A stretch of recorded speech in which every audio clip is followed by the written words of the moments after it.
ദേ ഈ കുഞ്ഞുങ്ങളെ കണ്ടോ? ഇവർ റോഡിൽ പിന്നെ തെരുവിൽ തള്ളിയ മക്കളാണ് ഇവർ. പിന്നെ എന്നെ ഒരാൾ വിളിച്ച് പറഞ്ഞ പ്രകാരം ഞാൻ പോയി എടുത്തു കൊണ്ടുവന്നു.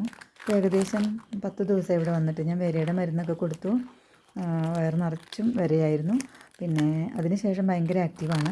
ഇനി ഇവർക്ക് വാക്സിനേഷൻ എടുക്കണം, നല്ല വീട് കണ്ടെത്തണം. ഇതുപോലെ വേറെയും 2 കുഞ്ഞുങ്ങളും കൂടി എൻ്റെ കയ്യിലുണ്ട്. പിന്നെ നിരവധി കുഞ്ഞുങ്ങൾ റോഡിൽ കിടക്കുന്ന കാര്യം പിന്നെ പറയേണ്ടതില്ലല്ലോ. അത്രയും പേർക്ക് വീട് കണ്ടെത്തുക എന്നത് അസാധ്യമാണ്. എന്നാലും എന്നാൽ കഴിയുന്നത് പോലെ ചെയ്യുന്നുണ്ട്. കഴിഞ്ഞ മാസം 3 കുഞ്ഞുങ്ങൾക്ക് വീട് കണ്ടെത്തി. എല്ലാവരും പിന്നെ ചെറിയ ചെറിയ ഡൊണേഷൻ തന്ന് സഹായിക്കണം. നിരവധി കുഞ്ഞുങ്ങൾക്കാണ് ഞാൻ വീട് കണ്ടെത്തി കൊടുത്തിട്ടുള്ളത്.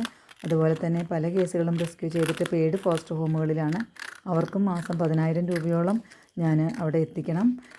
2ഉം 3ഉം പേര് പെയ്ഡ് ഫോസ്റ്റർ ഹോമുകളിലാണ്. എല്ലാവരുടെയും സഹായ സഹകരണം പ്രതീക്ഷിക്കുന്നു. പിന്നെ ഈ കുഞ്ഞുങ്ങളെ പോലെ നിരവധി കുഞ്ഞുങ്ങൾ റോഡിൽ കിടക്കുന്നുണ്ട്. അവർക്കും ഞാൻ എന്നെക്കൊണ്ട് പറ്റുന്ന പോലെ ഭക്ഷണം എത്തിക്കുന്നുണ്ട്. അത് താഴെ ഒരാൾ കിടക്കുകയാണ്, കണ്ടോ? കുഞ്ഞാവേ എന്നാ എന്നാ എന്നാ എന്നാ. വേറെ 4 കുഞ്ഞുങ്ങൾ കൂടി ഉണ്ട്, ഞങ്ങളുടെ വീടിൻ്റെ അടുത്ത് തന്നെയുണ്ട്. ആ കുഞ്ഞുങ്ങൾക്ക് ഭക്ഷണം എത്തിക്കുന്നുണ്ട്.